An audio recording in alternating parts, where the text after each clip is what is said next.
ಮೊನ್ನೆ ತಾನೇ ಮರು ಬಿಡುಗಡೆ ಆಗಿರುವ ಅಭಿಮಾನಿಗಳ ಹೃದಯ ಸಿಂಹಾಸನದಲ್ಲಿ ಅಜರಾಮರವಾಗಿರುವ ಕರ್ನಾಟಕ ರತ್ನ ಅಭಿನಯ ಭಾರ್ಗವ ಸಾಹಸ ಸಿಂಹ ಡಾಕ್ಟರ್ ವಿಷ್ಣುವರ್ಧನ್ ಸರ್ ಅಭಿನಯಿಸಿದ ಕೋಟಿಗೊಬ್ಬ ಚಿತ್ರ ಥಿಯೇಟರ್ಗಳಲ್ಲಿ ಹೌಸ್ಫುಲ್ ಆಗಿ ಓಡುತ್ತಿರುವುದನ್ನು ಕಂಡಾಗ ವಿಷ್ಣುವರ್ಧನ್ ಸರ್ ಬಹಿರಂಗವಾಗಿ ನಿಮ್ಮ ನಡುವೆ ಇರದಿದ್ದರೂ ಅವರ ಅಭಿಮಾನಿಗಳ ಅಂತರಾತ್ಮದಲ್ಲಿ ಇನ್ನೂ ಜೀವಂತ ಅನ್ನುವ ಮಾತಿನಲ್ಲಿ ಎಳ್ಳಷ್ಟು ಸುಳ್ಳಿಲ್ಲ. ಆದರೆ ಇದೇ ವಿಷ್ಣುವರ್ಧನ್ ಸರ್ ಕನ್ನಡ ಚಿತ್ರರಂಗಕ್ಕೆ ಬಂದಾಗ ಅವರ ದಾರಿ ಹೂವಿನ ಹಾಸಿಗೆಯಾಗಿ ಇರದೆ ಶಾಪದ ದಾರಿ ಆಗಿತ್ತು ಎಂಬುದು ಎಷ್ಟೋ ಜನ ಅವರ ಅಭಿಮಾನಿಗಳಿಗೆ ತಿಳಿಯದಿರದ ವಿಷಯ. ಅದಕ್ಕೆ ಅವರನ್ನು ಚಿತ್ರರಂಗದ ಅವರ ಆಪ್ತ ವಲಯ ಶಾಪಗ್ರಸ್ತ ಗಂಧರ್ವ ಅಂತ ಮರುಗೋದಿದೆ. ಇಂದು ನೀವು ನೋಡಿದಂತೆ ಕೇಳಿದಂತೆ ಅದು ಅವರ ಸಮಾಧಿ ವಿಷಯದಲ್ಲೂ ಕಡಾಖಂಡಿತವಾಗಿ ಕಾಣುವಂಥದ್ದು. ಹಾಗಾದರೆ ಬನ್ನಿ ನಿಮ್ಮೆಲ್ಲರ ವಿಷ್ಣುದಾದ ಚಿತ್ರರಂಗದ ಆರಂಭಿಕ ಜೀವನದ ಬಗ್ಗೆ ತಿಳಿದುಕೊಳ್ಳೋಣ.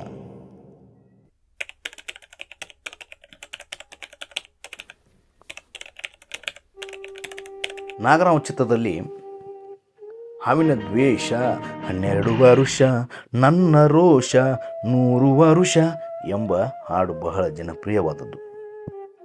ಅದು ವಿಷ್ಣುವರ್ಧನ್ ಅವರ ವ್ಯಕ್ತಿತ್ವ ಎನ್ನುವಂತೆ ಬಿಂಬಿಸಿದವರು ಇದ್ದಾರೆ. ಈ ಗೀತೆಯನ್ನು ಥೀಮ್ ಮ್ಯೂಸಿಕ್ನ ರೀತಿ ರೂಪಿಸಬೇಕೆಂದು ಆಸೆ ಪಟ್ಟವರು ವಿಜಯ ಭಾಸ್ಕರ್. ಅದಕ್ಕೆ ಒಗ್ಗುವ ಸಾಹಿತ್ಯ ಬರೆದವರು ವಿಜಯ ನಾರಸಿಂಹ. ಅದು ತೆರೆಯ ಮೇಲೆ ಆ್ಯಂಗ್ರಿ ಯಂಗ್ ಮ್ಯಾನ್ ಇಮೇಜ್ಗೆ ತಕ್ಕಂತೆ ಬರಬೇಕೆಂದು ಬಯಸಿದವರು ಪುಟ್ಟಣ್ಣ ಕಣಗಾಲ್. ಆದರೆ ಈ ಹಾಡಿನ ಜನಪ್ರಿಯತೆಯ ಪ್ರಶಂಸೆ ಅವರಿಗೆಲ್ಲರಿಗೂ ಅರ್ಹವಾಗಿ ಸಿಕ್ಕಿತು. ಆದರೆ ಉಂಟಾದ ವಿವಾದ ಕರಿನೆರಳು ವಿಷ್ಣುವರ್ಧನ್ ವೃತ್ತಿ ಜೀವನವಿಡೀ ಹಿಂಬಾಲಿಸಿತು. ನಾಗರಾವ್ ಚಿತ್ರ ಬಿಡುಗಡೆಯಾದಾಗ ಈ ಗೀತೆ ಬಂದಾಗಲೆಲ್ಲ ಕೆಲವು ಪ್ರೇಕ್ಷಕರು ಗಲಾಟೆ ಮಾಡುತ್ತಿದ್ದರು. ಅದಕ್ಕೆ ಇಲ್ಲ ಸಲ್ಲದ ಅರ್ಥಗಳನ್ನು ಆರೋಪಿಸುತ್ತಿದ್ದರು. ಆಗ ಯಾರಾದರೂ ಒಬ್ಬರು ಗೀತೆಯ ಉದ್ದೇಶದ ಕುರಿತು ಲೇಖನವನ್ನು ಕನಿಷ್ಠ ಪತ್ರಿಕಾ ಪ್ರಕಟಣೆ ಕೊಟ್ಟಿದ್ದರೆ ಪರಿಸ್ಥಿತಿ ಬೇರೆಯಾಗುತ್ತಿತ್ತು. ಆದರೆ ಯಾರಿಗೂ ಹಾಗೆ ಮಾಡಬೇಕು ಎನಿಸಲೇ ಇಲ್ಲ. ಈ ಚಲನಚಿತ್ರ ಮೂಡಿ ಬಂದಾಗಲೇ ಖ್ಯಾತ ಕನ್ನಡದ ಲೇಖಕರಾದಂಥ ತರಾಸು ಅವರು 30/1/1970 ಪ್ರಜಾವಾಣಿಯಲ್ಲಿ ನಾಗರಹಾವು ಅಲ್ಲ ಅದು ಕೇರೆ ಹಾವು ಎಂಬ ಲೇಖನವನ್ನು ಬರೆದರು. ಅದರಲ್ಲಿ ಚಿತ್ರದಲ್ಲಿ ಅಸಹನೀಯ ದ್ರೋಹ ರಾಮಾಚಾರಿ ಪಾತ್ರಕ್ಕೆ ಆಗಿದೆ. ಚಿತ್ರದಲ್ಲಿನ ರಾಮಾಚಾರಿ ಯಾವ ಹೊಣೆಗಾರಿಕೆಯೂ ಇಲ್ಲದ ಬಣ್ಣದ ಬಟ್ಟೆಯ ಗೂಳಿ. ಅವನಲ್ಲಿ ಮಾನವೀಯತೆ ಅಂಶವೇ ಉಳಿದಿಲ್ಲ. ಹುಡುಗನಾಗಿದ್ದಾಗಲೇ ಹಾವು ಹಿಡಿಯುವುದು, ನಾಗರಹಾವಿನ ಬಾವುಟ ಹಾರಿಸುವುದು ಇವು ಪ್ರತಿಭೆಯ ದೊಂಬರಾಟವೇ ಹೊರತು ಕಾದಂಬರಿ ಅರ್ಥವನ್ನು ಅರಿತ ಸಹೃದಯ ಪ್ರತಿಭೆಗೆ ಸಾಕ್ಷಿಯಲ್ಲ. ಇದಕ್ಕೆ ಈಶ್ವರಿ ಪ್ರೊಡಕ್ಷನ್ ಹೆಸರಿನಲ್ಲಿ ಮರುದಿನವೇ ಪ್ರಜಾವಾಣಿಯಲ್ಲಿ ಉತ್ತರವು ಪ್ರಕಟವಾಯಿತು. ಅಲ್ಲಿ ಪ್ರತಿಪಾದಿತವಾದಂಥ ಅನೇಕ ಅಂಶಗಳಲ್ಲಿ ಕಾದಂಬರಿಯಲ್ಲಿನ ರಾಮಾಚಾರಿ ಶತಮೂರ್ಖ, ಪಟಿಂಗ, ಮಾಧ್ಯಮಿಕ ಶಾಲೆಯ ಲಪಂಗ ವಿದ್ಯಾರ್ಥಿ. ನಮ್ಮ ಚಿತ್ರಕಥೆಯಲ್ಲಿ ರಾಮಾಚಾರಿ ಹಠವಾದಿ, ಗುರುಭಕ್ತ ಮತ್ತು ನ್ಯಾಯವಾದಿ ಎಂಬ ಮಾತುಗಳಿದ್ದವು. ಈ ವಿವಾದ ಮುಗಿದು ತರಾಸು ಅವರು ಚಿತ್ರದ ಶತದಿನೋತ್ಸವ ಕಾರ್ಯಕ್ರಮದಲ್ಲಿ ಭಾಗವಹಿಸಿದರು ಎನ್ನುವುದು ಕೂಡ ಆಶ್ಚರ್ಯಕರ ಹಾಗೂ ನಿಜ ಸಂಗತಿ. ಆದರೆ ಅದರ ನೆರಳು ವೃತ್ತಿ ಜೀವನದ ಆರಂಭದಲ್ಲಿಯೇ ವಿಷ್ಣುವರ್ಧನ್ ಅವರ ಮೇಲೆ ಬಿದ್ದಿತು. ಇಂಥ ಪರಿಸ್ಥಿತಿಯಲ್ಲೇ ಗಂಧದ ಗುಡಿ ಚಿತ್ರ ಬಂದಿತು. ಗಂಧದ ಗುಡಿಯ ಪಾತ್ರಗಳ ಆಯ್ಕೆ ನಡೆಯುತ್ತಿದ್ದಾಗ ಇನ್ನೂ ವಿಷ್ಣುವರ್ಧನ್ ಸರ್ ಸ್ಟಾರ್ ಆಗಿರಲಿಲ್ಲ. ವಂಶಶರು ವೃಕ್ಷ ಚಿತ್ರದಲ್ಲಿ ಅಭಿನಯಿಸಿದರು ಅಷ್ಟೇ. MP ಶಂಕರ್ ವಿಷ್ಣು ಅವರ ಕಟುಮಸ್ತಾದ ದೇಹ, ಭಾವಪೂರಿತ ಅಭಿನಯವನ್ನು ಕಂಡು ನಾಯಕನ ತಮ್ಮನ ಪಾತ್ರಕ್ಕೆ ಇವನೇ ಸೂಕ್ತ ಎಂದು ನಿರ್ಧರಿಸಿದರು. ಆದರೆ ಮುಂದೆ ನಡೆದಿದ್ದೇ ಬೇರೆ. ಗಂಧದ ಗುಡಿ ಚಿತ್ರೀಕರಣ ಆರಂಭವಾಗುವ ಮೊದಲೇ ನಾಗರಹಾವು ಬಿಡುಗಡೆಯಾಗಿ ದೊಡ್ಡ ಪ್ರಮಾಣದ ಯಶಸ್ಸನ್ನು ಕಂಡಿತು. ಈಗ ವಿಷ್ಣುವರ್ಧನ್ ಪಾತ್ರ ವಹಿಸುತ್ತಾರೋ ಇಲ್ಲವೋ ಅನುಮಾನ MP ಶಂಕರ್ ಅವರನ್ನು ಕಾಡಿತು. ಭೂತಯ್ಯನ ಮಗ ಅಯ್ಯು ಚಿತ್ರೀಕರಣದಲ್ಲಿ MP ಶಂಕರ್ ಅವರು ಮತ್ತು ವಿಷ್ಣುವರ್ಧನ್ ಇಬ್ಬರು ಭಾಗವಹಿಸಿದಾಗ ಈ ವಿಷಯದ ಪ್ರಸ್ತಾಪ ಬಂದಿತ್ತು. ಆದರೆ ವಿಷ್ಣು ಅದು ನಾಯಕನ ಪಾತ್ರ ಅಲ್ಲದಿರಬಹುದು, ಆದರೆ ಚಾಲೆಂಜ್ ಇರುವ ಪಾತ್ರ, ನಾನು ಖಂಡಿತ ಆ ಪಾತ್ರವನ್ನು ನಿರ್ವಹಿಸುತ್ತೇನೆ ಎಂದರು. ಹೀಗೆ ವಿಷ್ಣುವರ್ಧನ್ ಈ ಚಿತ್ರದಲ್ಲಿ ರಾಜ್ಕುಮಾರನ ತಮ್ಮನಾಗಿದ್ದು ಅರಿಯದೇ ಶತ್ರುವಾಗುವ ವಿಶಿಷ್ಟ ಪಾತ್ರವನ್ನು ನಿರ್ವಹಿಸಿದರು. ಚಿತ್ರದ ಕ್ಲೈಮ್ಯಾಕ್ಸ್ ದೃಶ್ಯ ಕಾರಾಪುರ್ ಅರಣ್ಯದಿಂದ 20 ಕಿಲೋಮೀಟರ್ ದೂರದಲ್ಲಿರುವ ಮಸಾಲೆ ಬೆಟ್ಟದಲ್ಲಿ ನಡೆಯಿತು. ಬಾಲಕೃಷ್ಣ ಬಂದೂಕಿನಿಂದ ಶೂಟ್ ಮಾಡಿದಾಗ ರಾಜ್ಕುಮಾರ್ ಕಟ್ಟಿಗೆ ಎಸೆದು ಅದನ್ನು ವಿಫಲಗೊಳಿಸಬೇಕು, ಅದು ಶಾಟ್. ಆದರೆ ಬಾಲಕೃಷ್ಣ ಅವರ ಕೈಯಲ್ಲಿನ ಗನ್ ಭಾರವಾಗಿದ್ದರಿಂದ ಶಾಟ್ ಓಕೆ ಆಗಲಿಲ್ಲ. MP ಶಂಕರ್ ತಮ್ಮದೇ ಗನ್ ತರಿಸಿ ಅದರ ವ್ಯತ್ಯಾಸ ವಿವರಿಸುವಷ್ಟರಲ್ಲಿ ಲಂಚ್ ಬ್ರೇಕ್ ಆಗಿದೆ. ಈ ಸಮಯದಲ್ಲಿ MP ಶಂಕರ್ ಗನ್ ಬಳಸುವ ವಿಧಾನ ತಿಳಿಸಲು ಟ್ರಿಗರ್ ಎಳೆದ ಕೂಡಲೇ ಹೊರಟ ಗುಂಡು ನೆಲವನ್ನು ಹೊಕ್ಕು ಧೂಳನ್ನು ಎಬ್ಬಿಸಿದೆ. ನಡೆದಿದ್ದು ಏನೆಂದರೆ MP ಶಂಕರ್ ಗನ್ ಲೋಡ್ ಮಾಡಿದ್ದನ್ನು ಮರೆತು ಬಿಟ್ಟಿದ್ದರು. ಚಿತ್ರೀಕರಣದಲ್ಲಿ ಹೀಗಾಗಿದ್ದರೆ ಎಂದು ಬೆವತು ಹೋಗಿದ್ದಾರೆ. ರಾಜ್ಕುಮಾರ್ ಅವರು ವಿಷಯ ತಿಳಿದು ಒಂದು ಕ್ಷಣ ಕಣ್ಣು ಮುಚ್ಚಿ ನಿಂತವರು. ನಂತರ ಶಂಕರ್ ಅವರ ಬಳಿ ಬಂದು, ಆಗಿದ್ದಾಯಿತು, ನಿಮ್ಮಲ್ಲಿ ಸತ್ಯ ಇದ್ದಿದ್ದರಿಂದಲೇ ಇವತ್ತು ರಾಜ್ಕುಮಾರ್ ಉಳಿದುಕೊಂಡಿದ್ದಾನೆ ಎಂದಿದ್ದಾರೆ. ಹೀಗೆ ಇನ್ನೊಂದು ದೊಡ್ಡ ಅನಾಹುತ ತಪ್ಪಿ ಹೋಯಿತು. ಆದರೆ ಈ ಸತ್ಯಾಂಶವನ್ನು ಯಾರೂ ಹೇಳಲಿಲ್ಲ. ಪತ್ರಿಕೆಗಳಲ್ಲಿ ಲೇಖನ ಬಂದಾಗ ಕೂಡ ಸ್ಪಷ್ಟೀಕರಣ ಕೊಡಲಿಲ್ಲ. ಇಲ್ಲದ ಕಥೆಗಳನ್ನು ಕಟ್ಟಿ ವಿಷ್ಣು ಅವರನ್ನು ವಿಲನ್ನಂತೆ ಬಿಂಬಿಸಿದರು. ರಾಜ್ಕುಮಾರ್ ಮತ್ತು ವಿಷ್ಣುವರ್ಧನ್ ಚಿತ್ರರಂಗದ ಎರಡು ಧ್ರುವಗಳಾಗುವಂತೆ ಕೆಲವರು ಯಶಸ್ವಿಯಾಗಿ ನೋಡಿಕೊಂಡರೂ ನಷ್ಟವಾಗಿದ್ದು ಚಿತ್ರರಂಗದಲ್ಲಿ ವಿಷ್ಣುವರ್ಧನ್ ಅವರ ವೃತ್ತಿ ಜೀವನಕ್ಕೂ ಕೂಡ. ವಿಷ್ಣುವರ್ಧನ್ ಅವರು ಕಲಾವಿದರಾಗಿ ರೂಪುಗೊಂಡ ವರ್ಷವೇ ರಾಜೇಶ್ ಖನ್ನಾ ಕೂಡ ಬಾಲಿವುಡ್ನಲ್ಲಿ ಕಾಣಿಸಿಕೊಂಡು ಭಾರತೀಯ ಚಿತ್ರರಂಗದ ಮೊದಲ ಸೂಪರ್ ಸ್ಟಾರ್ ಎನಿಸಿಕೊಂಡಿದ್ದರು. Rajesh Khanna the untold story of Indian first super star ಪುಸ್ತಕಕ್ಕೆ ಮುನ್ನುಡಿಯನ್ನು ಬರೆಯುತ್ತಾ ಶರ್ಮಿಳಾ ಠಾಕೂರ್ ಒಂದು ಕುತೂಹಲಕರ ಪ್ರಸ್ತಾಪವನ್ನು ಮಾಡುತ್ತಾರೆ.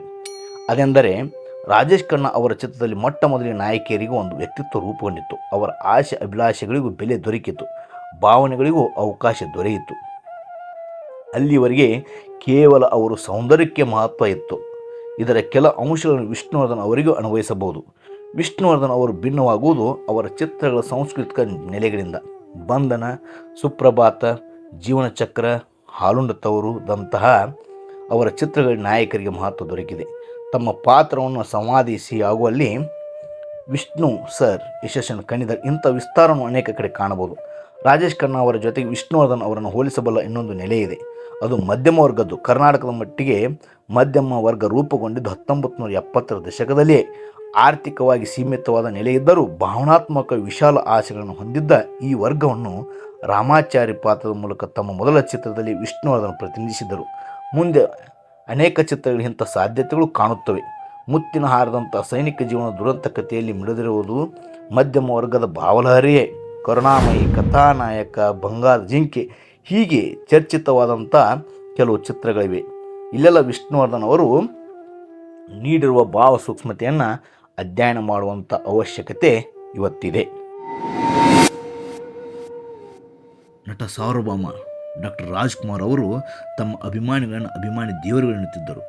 ಹಾಗೆ ಸಾಹಸಿಂಹ ವಿಷ್ಣುವರ್ಧನ್ ಅವರು ಕೂಡ ಅಂಥದ್ದೇ ಪ್ರೀತಿಯನ್ನು ಇಟ್ಟುಕೊಂಡವರು. ಯಾವ ಜನ್ಮದ ಪುಣ್ಯವೋ ನನ್ನನ್ನು ಪ್ರೀತಿಸೋ ಇಷ್ಟೊಂದು ಜನ ಅಭಿಮಾನಿಗಳಿದ್ದಾರೆ ಎಂದು ಕೂಡ ಅವರು ಹೇಳುತ್ತಿದ್ದರು.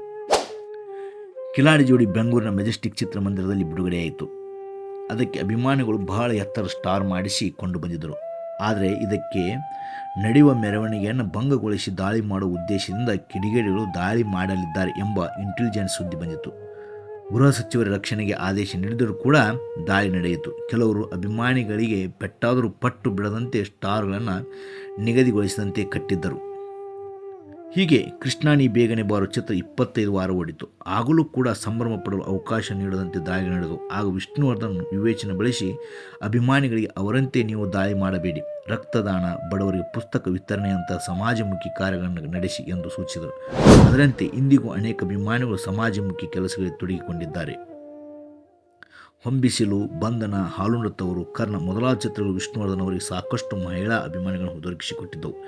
ಶಿವಮೊಗ್ಗದಲ್ಲಿ ಒಮ್ಮೆ ಅಂಧ ಹೆಣ್ಣು ಮಗಳು ವಿಷ್ಣುವರ್ಧನ್ ಅವರ ಜನ್ಮದಿನವನ್ನು ಹಬ್ಬವನ್ನಾಗಿ ಆಚರಿಸಿದ್ದರು.